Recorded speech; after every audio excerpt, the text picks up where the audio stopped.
ପ୍ରସିଦ୍ଧ। ମକର ମେଳା ପାଇଁ ଅଶୋକଝର ପୀଠ ଚଳଚଞ୍ଚଳ। ମକର ମେଳାରେ ଅଶୋକଝର ପୀଠ ଭକ୍ତମୟ। ଯାଜପୁର ଜିଲ୍ଲାର ସୁକିନ୍ଦା ବ୍ଲକ ଲେମ୍ବ ପଞ୍ଚାୟତରେ ଥିବା ଅଶୋକଝର ପୀଠରେ ମକର ମେଳା ଆରମ୍ଭ ହୋଇଥିବା ଦେଖିବାକୁ ମିଳିଛି। ଏହି ମେଳା ସବୁ ବର୍ଷ ପରି ଜାନୁଆରୀ ମାସ 14 ତାରିଖରୁ ଆରମ୍ଭ ହୋଇ 3 ଦିନ ଧରି ଚାଲିଥାଏ। ଅଶୋକଝରଠାରେ ଅଶୋକେଶ୍ୱରୀଙ୍କ ପୂଜାର୍ଚ୍ଚନା ମହା ଆଡ଼ମ୍ବର ଅନୁଷ୍ଠିତ ହୋଇଥାଏ। ଏହି ମେଳାକୁ ଦୂରଦୂରାନ୍ତରୁ ସାଧୁସନ୍ଥମାନେ ଆସିଥାନ୍ତି। ପୂଜାର୍ଚ୍ଚନା ସହିତ ହୋମଯଜ୍ଞ ମଧ୍ୟ ହୋଇଥାଏ। ଏହି ମେଳା ଦେଖିବାକୁ ବହୁ ଦୂରଦୂରାନ୍ତରୁ ହଜାର ହଜାର ଭକ୍ତଙ୍କ ସୁଅ ଛୁଟିଥିବା ଦେଖିବାକୁ ମିଳିଛି। ମେଳାକୁ ସରସ ସୁନ୍ଦର କରିବାକୁ କୀର୍ତ୍ତନ ମଣ୍ଡଳୀ ଦ୍ୱାରା ଭଜନ କୀର୍ତ୍ତନ ସହିତ ଅଶୋକଝର ଟୁସୁ ପର୍ବ ଓ ମକର ମହୋତ୍ସବ ହୋଇଥିବା ଦେଖିବାକୁ ମିଳିଥିବା ବେଳେ ବିଭିନ୍ନ ପ୍ରକାରର ଦୋକାନ, ଖାଇବା ଷ୍ଟଲ, ଦୋଳିମାନ ବସିଥିବା ଦେଖିବାକୁ ମିଳିଛି। ଏହି ମେଳାରେ ହଜାର ହଜାର ଭକ୍ତଙ୍କ ସମାଗମକୁ ଦୃଷ୍ଟିରେ ରଖି କୌଣସି ଅପ୍ରୀତିକର ପରିବେଶ ସୃଷ୍ଟି ନ ହେବା ପାଇଁ ସୁକିନ୍ଦା ପୋଲିସ ପକ୍ଷରୁ ସୁରକ୍ଷା ବ୍ୟବସ୍ଥାକୁ କଡ଼ାକଡ଼ି କରାଯାଇଥିବା ସୁକିନ୍ଦା ପୋଲିସ ପକ୍ଷରୁ ସୂଚନା ମିଳିଛି। ମେଳାକୁ ଆହୁରି ସୁନ୍ଦର କରିବାକୁ ପାଖରେ ଲାଗି ରହିଛି ଅଶୋକଝର ପାର୍କ। ପାର୍କରେ ଅଛି ମନୋରମ ଦୃଶ୍ୟ, ସୁନ୍ଦର ସୁନ୍ଦର ଫୁଲ ବଗିଚାକୁ ବିଭିନ୍ନ ପ୍ରକାରର ଦୋଳି, ପାଖରେ ଲାଗି ରହିଛି ନୀଳ ସବୁଜ ମାଳା, ପ୍ରାକୃତିକ ପରିବେଶ, ପାହାଡ଼ ସାଙ୍ଗକୁ ଝରଣା। ଥରେ ଏହି ପାର୍କକୁ ଆସିଲେ ଯିବାକୁ ମନ ହୁଏ ନାହିଁ।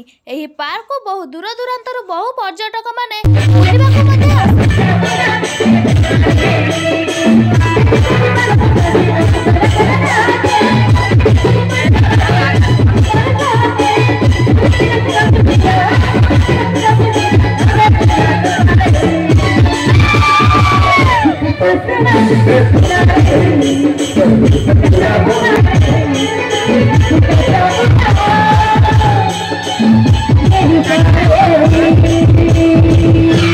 आम ये माने बुलवा अशोकझर देखा भल लगुच बुलवा भल लगुच यही मंदिर गरानी देखी आसु कीर्तन होची से गरा देखी आसिलु आगु आसीलु देखी बहुत खुशी लगुच समस्त को देखी आपण मानक भी ये बैठिक आम मानक भी भल लगुच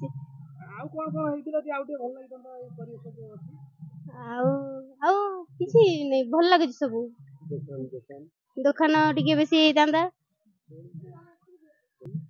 दुकान दूड़ी सब टिके भल मकर मेला ये सुकिंदा अंचल प्रसिद्ध मकर मेला ये हजार हजार लोक समागम होम यज्ञ हो भी 500-700 लोक 5000-3000 लोक भी भोजन बेड़ाघाट जन कर्मकर्ता सी देती यज्ञ भी होती बहुत संख्यक केवल असुविधा होती पानी संकट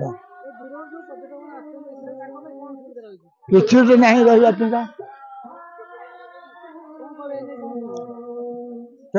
प्रथम ये किसी घर पर्यटन द्वितीयतः पानी तृतीयतः ऊपर गुंफा को दर्शन करने शह शह लोक दर्शन पथर जदि गोटे पाँच हाँ लोक आनंद उपलब्ध करके आसते